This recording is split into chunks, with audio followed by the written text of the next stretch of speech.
Hello, Amy Holden, Vice President of Europeans in Catalonia. Thank you. Hello, Sarah. How are you? Hello, I know you've lived in Barcelona for close to 2 decades, as have I, and you are co-founder of this association.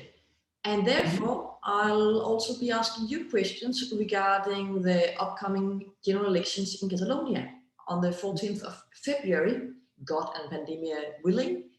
So some people say that Catalonia needs a change. They don't even say what kind of change, as if it doesn't really matter.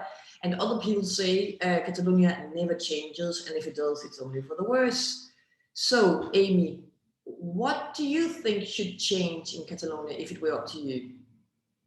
Well, if it were up to me, I think what Catalonia really needs is some kind of project that can be common to people who have the separatist or independentist sort of mindset, and the people who have this constitutionalist or sort of more pro-Spanish mindset.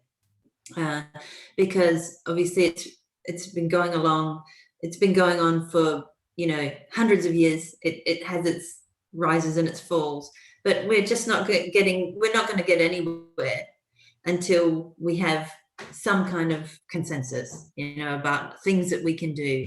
And as bad as COVID is, we would hope that now we have to get focused on getting the health system working properly, and getting businesses and people who've been left behind, or sort of like seriously, I don't know if the word is damaged, but have had all the difficulties that COVID has brought because of loss of jobs, loss of businesses, and so on.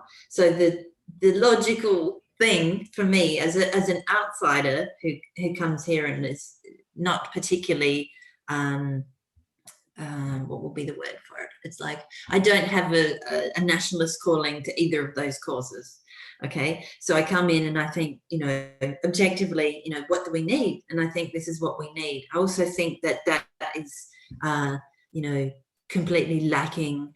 The politicians are just sort of enclaved in finger pointing, and it's just so divisive, and it's not just here. Obviously, it's a problem that's it's happening in Spain, it's happening in Europe. It's just look at what's happened in the US and other places in the world. So the polarization is the biggest problem. And I actually think, I know this is funny, you haven't made a specific question about this, but the word consensus and compromise, especially the word compromise, doesn't really exist in Spanish. People might say that might translate to compromiso, but compromiso means commitment, right? So that's like a false friend. They're words that they sound similar, but you don't really have a word for that compromise. Compromise is what is needed for people of very different, polarized positions to be able to look at what we do have in common and what we don't agree on, but we can leave aside to work on, common projects for a period of time. It also seems to be what Spain managed to do so very well, with all its flaws, but in a very difficult situation during the famous transition. That's when the big compromises were made. That's when consensus was the order of the day, right? Between two very polarized positions. Mm-hmm. Right. So, when can we get that spirit back? When are the people going to be willing to sort of like let go of just focusing on the differences? That's my next question. You say when, and I say how. How can we get that back in Catalonia?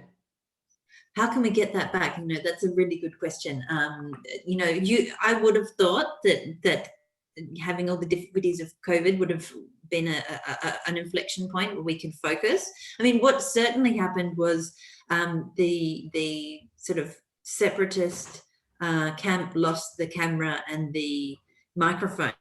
In terms of the national press, which was covering that on a daily basis, and that had gone on, in crescendo for years, and it continued after the push finished, and people were sent to jail, and the camera was still on, and Why watching were that they on. sent to jail? Who was sent to jail? Could you explain that for real outsiders? Okay, well, what happened was essentially it was a coup d'etat, or a golpe de estado, as I say in Spanish, because we had elections, and we haven't actually had a popular majority vote for the separatist camp ever.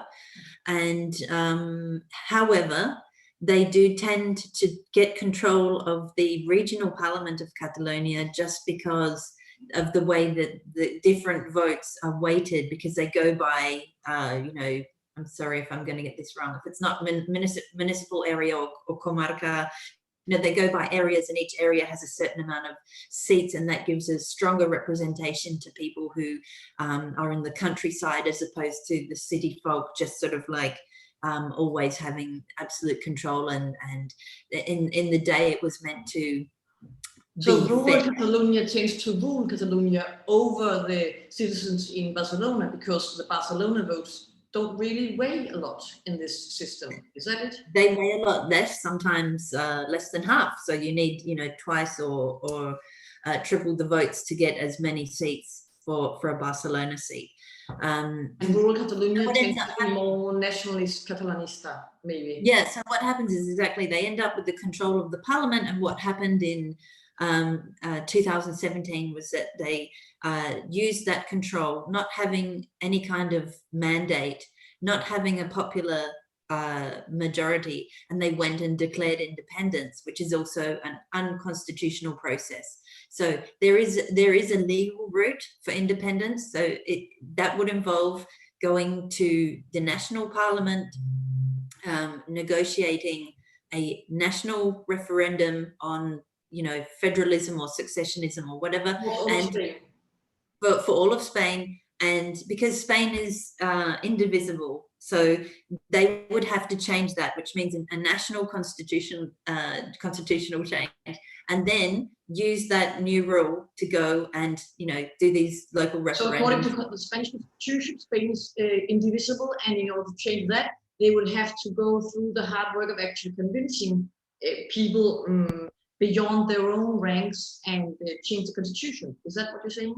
Well, that's right, because as it is, when you were born in Spain, if you're a Spanish national, you have the right to live and reside everywhere. You have the right to work in all of Spain, and you have, you know, you can move freely. You can access the health service right across the country and so on. So when Catalonia says we're going to have a vote about succession, you know, everybody else in Spain is affected too. So theoretically, they have the right to vote as well.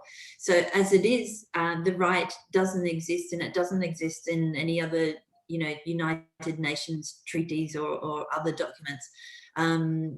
It has also been taken to the European Parliament by the Catalan nationalists, and that was rejected as well. So it was also, you know, Catalan nationalists, Scottish nationalists, and other nationalists around Europe proposed this idea that the EU should recognise, you know, these right kind of yeah, and that these countries, if they gain their independence through their, you know, unilateral processes, that they would continue to be in the EU, and that was voted against. So at a national level, it was voted against. If you talk about on a regional level in Catalonia, we never had a popular majority for it, and at the EU level, it's also been, you know, voted against, but by, you know, massive majority in the European Parliament. So the problem for the nationalists is that there is a legal route. It is very difficult, and they chose not to take it. So they chose to go, you know, sort of like off-piste, or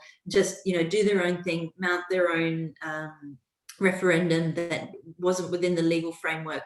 It was organized by them and for them. And when they like to go to the press and say 90% of people voted for succession, well, yeah, it was 90% of, you know, less than half of the electorate. So that doesn't actually make a popular majority. And it was, I think it was like 1 point something million out of 7.5 million people that live in Catalonia. So when you look at the real, scale it down to the actual demographic, it is by no means, you know, the the majority of people that were supporting it, and that's why it is both illegal and immoral. So I'm actually not against anybody who wants to, who feels that the best thing for Catalonia is to be a separate country, and that I think that's quite a romantic aspiration.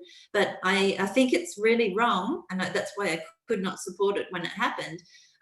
Just the fact that it was like a totalitarian imposition. It was like also they're putting it forward, they're doing it, they don't have the mandate for it, and then on top of that, we're just going to impose it that if you don't like it, you become the fascist. When actually it appeared to me, and I don't like to use those words, I think they're just very divisive, but actually the fascist behavior and the totalitarian behavior came from that movement just going ahead and declaring independence, basically. So against how finally in 2017, those that call themselves constitutionalists, that they support the constitution, you might also call them unionists, as I do, to simply sum it up, even though nobody likes that word, but I use it even so. That there was a push against the separatist, the secessionist move.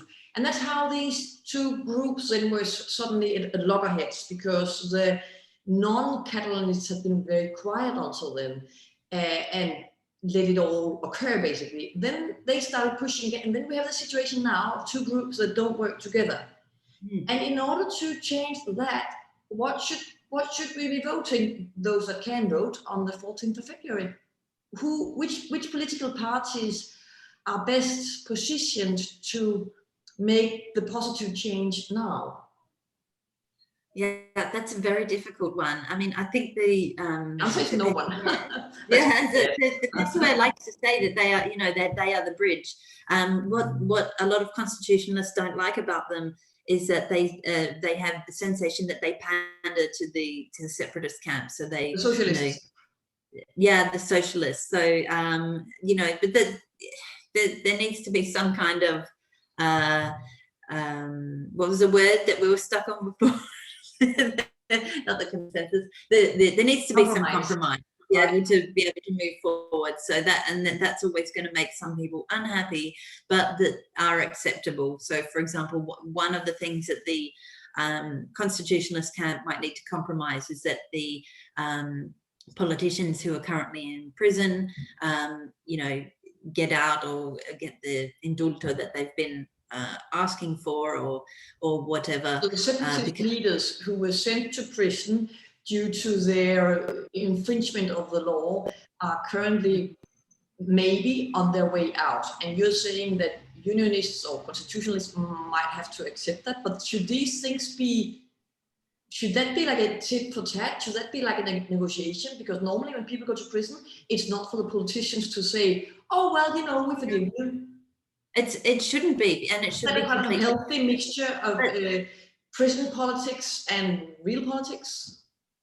It should be completely separate, but at the end of the day, how soon people can come out for what they call in Spanish the tercer grado, the third grade, which is like your partial freedom, or your, when you're on good behavior. I think those things are quite flexible, and it's decided by the leaders at the prison and for example, psychologists. Exactly. But it's decided within the prison system. This half freedom is normally not decided by the prime minister.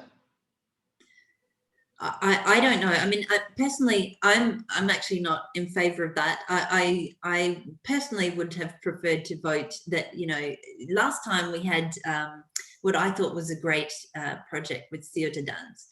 They've lost a lot of steam now. I think that's because they put what they call the cordon, so they put a line between them and the PSOE, when the ideal so they wouldn't collaborate with the socialists.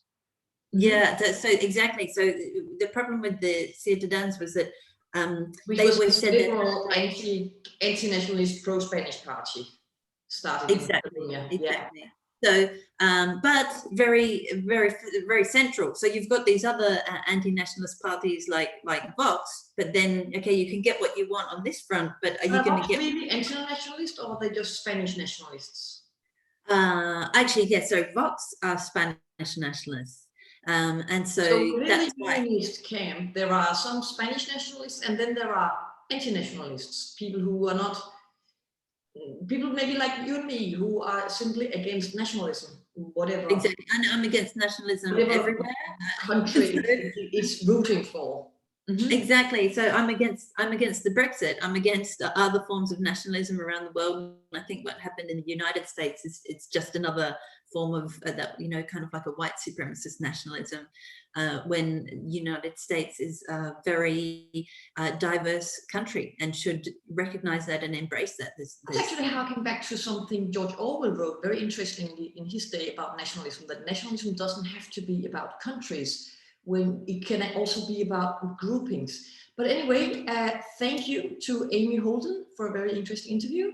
This is the Vice President of Europeans in Catalonia, an association founded a few years ago by Amy and a few other people, among them also local Spaniards and Catalans. Thank you. Thank you.